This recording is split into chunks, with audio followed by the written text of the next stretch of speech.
All right, y'all, don't you just love these MAGA people who like, oh my God, we didn't vote for this. Oh my goodness, we didn't vote for this. We had a couple for you. Comedian Andrew Schulz talked about what's going on. And also the people at More Perfect Union, they put together their own video showing all of these crying MAGA people who are just shocked and stunned that these things are happening. But hashtag, we tried to tell you. Roll it. I believe that about Trump. I believe when Trump, everything he campaigned on, I believe he wanted to do.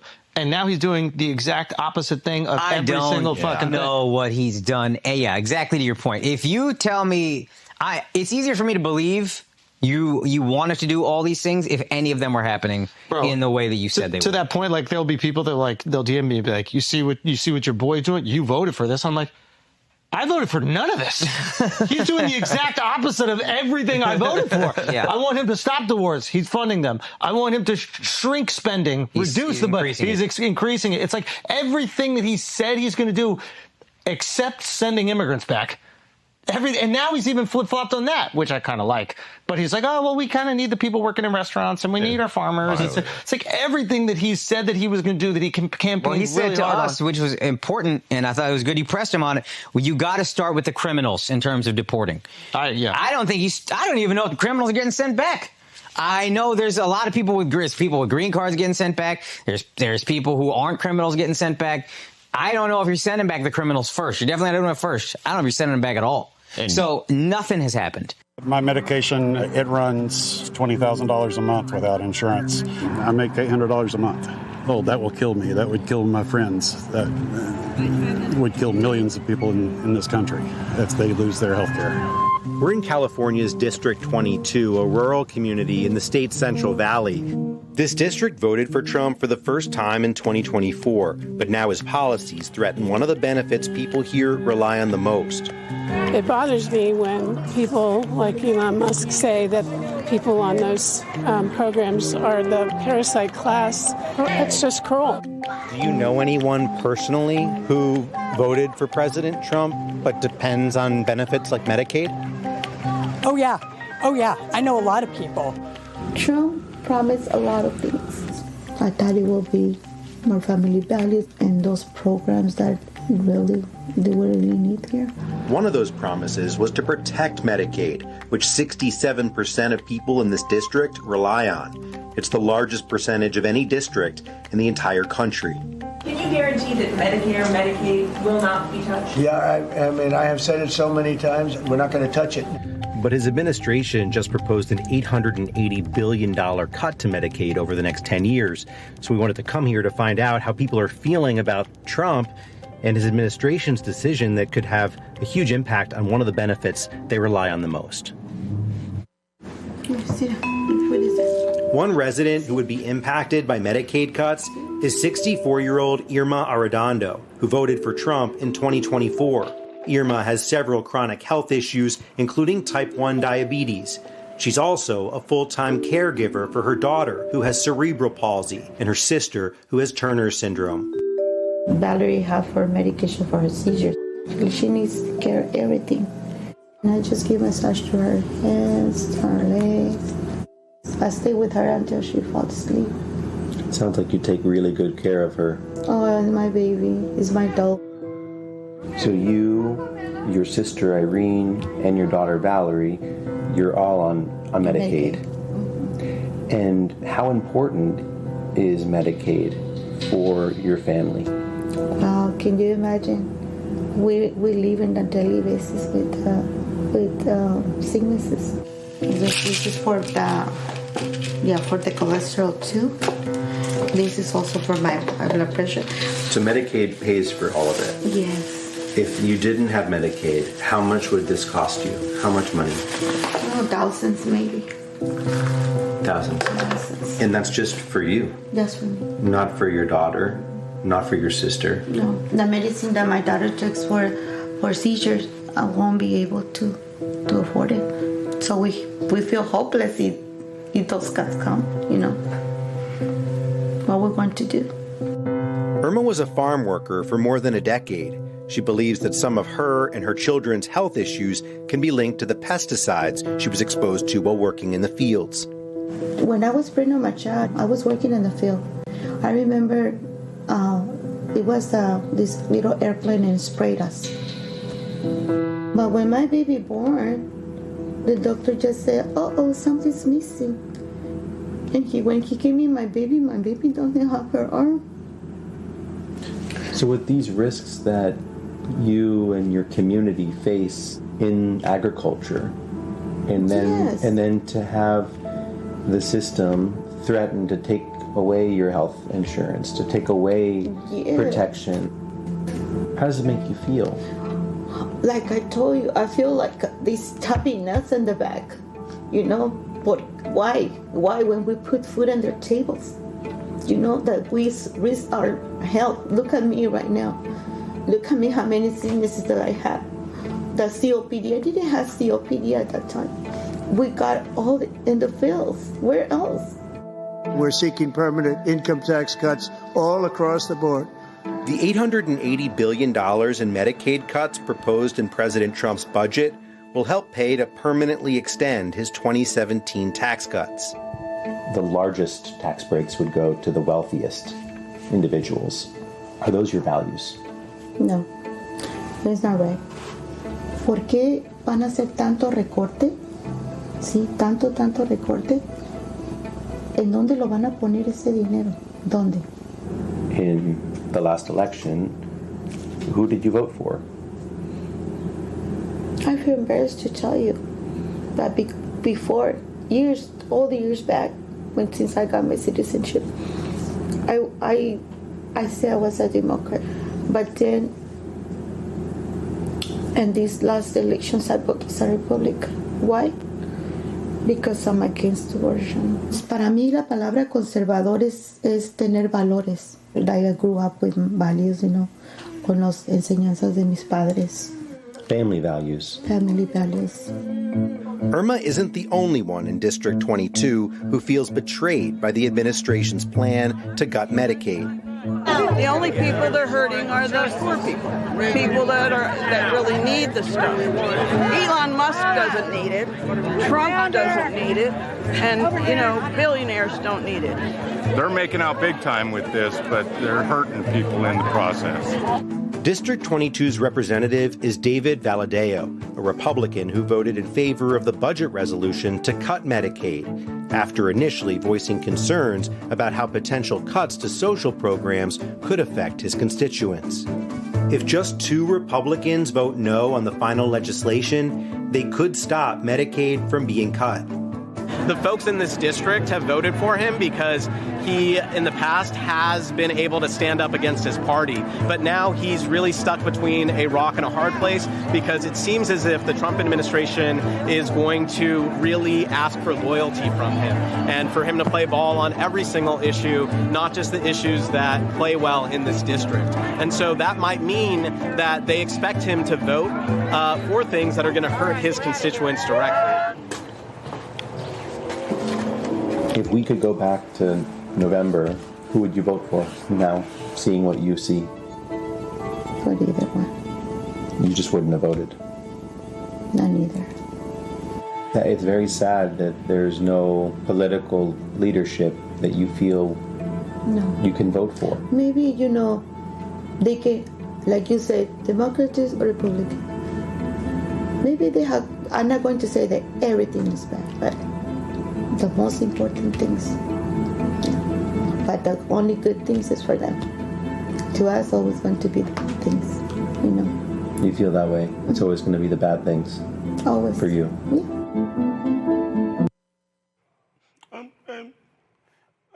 I'm embarrassed to say, I don't want to say I voted Republican.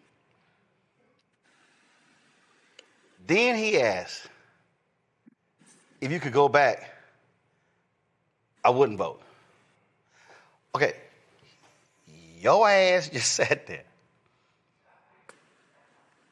and literally was crying about you might lose your health care. In fact, I just want y'all to understand logic. I voted for Republicans because of abortion. But the same Republicans want to take away my health care and I could die.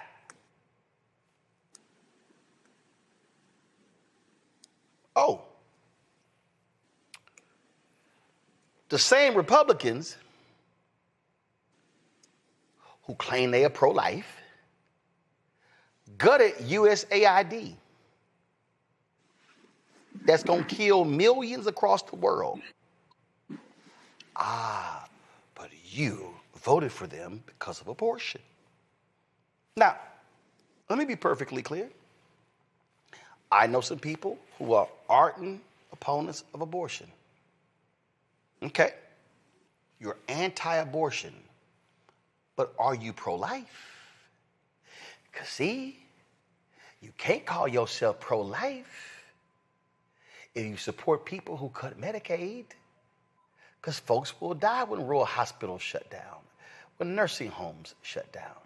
You cannot call yourself pro-life voting for people who cut SNAP benefits when there's food insecurity in America and 30,000 people in America die annually due to hunger.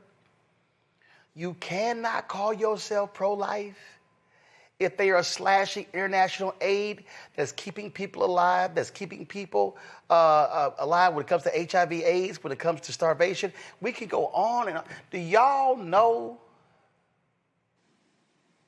that when Trump got in there and Elon Musk got in and they immediately cut off aid, that a 78-year-old woman in a Myanmar camp died because she went to the hospital every day to get oxygen, and when they cut the money off, then they couldn't give her the oxygen and she died.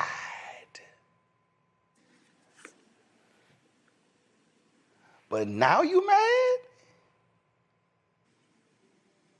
Y'all, that's the silly, dumb shit we deal with in this country.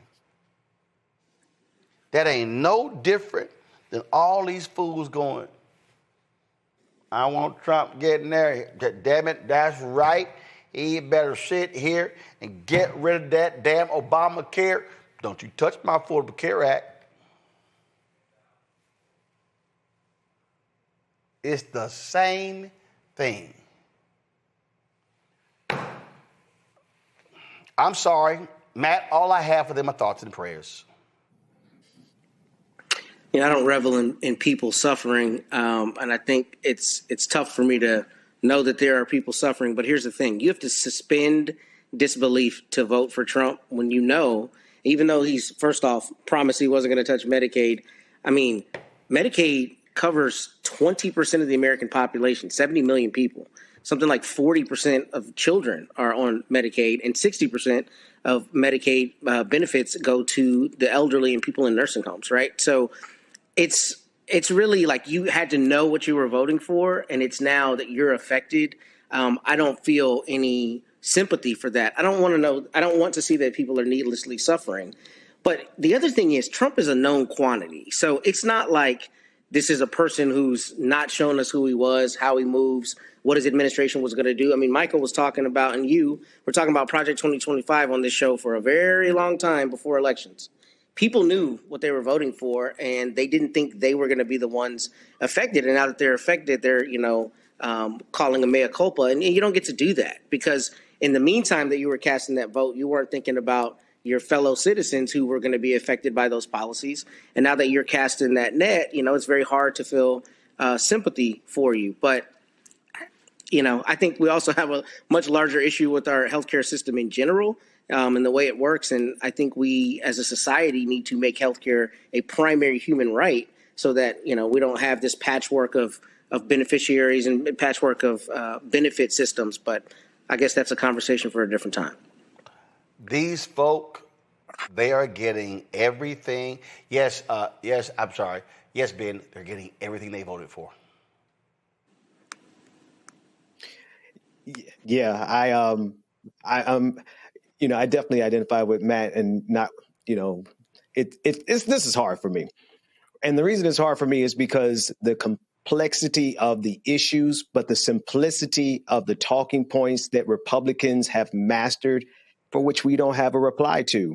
At least we don't have it in a meaningful way. Abortion, for example. There are people who will completely shut off every other part of their brain and focus on that without any reflection or any other layer. And to me, I believe that this is the threshold we had to go through, unfortunately. We had to come to this place where people would realize you've been had.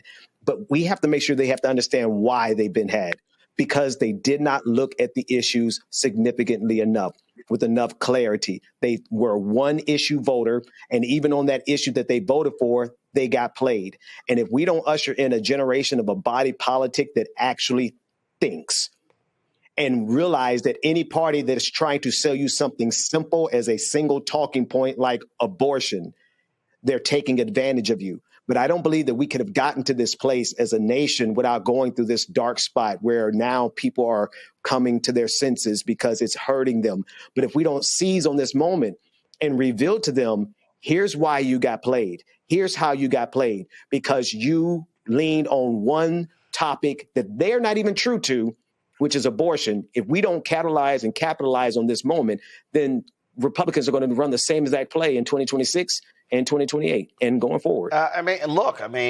Michael, Gallup is a new poll out showing massive dissatisfaction with Trump's immigration plans. Republicans love it, but Democrats and independents absolutely not. His support is cratered, but guess what? We tried to tell you. Absolutely. So first and foremost, because I have a list here. Number one, if you are against abortion, goddamn it, don't get an abortion. It's pretty simple, okay? And this is what happens when you have single issue voters, because the policies of Republicans decimate all the other issues you care about. You talked about USAID. As I said last week, it's suspected that 300,000 people worldwide have already died because of USAID being cut off. That's from the Boston University analysis. You talk about Medicaid.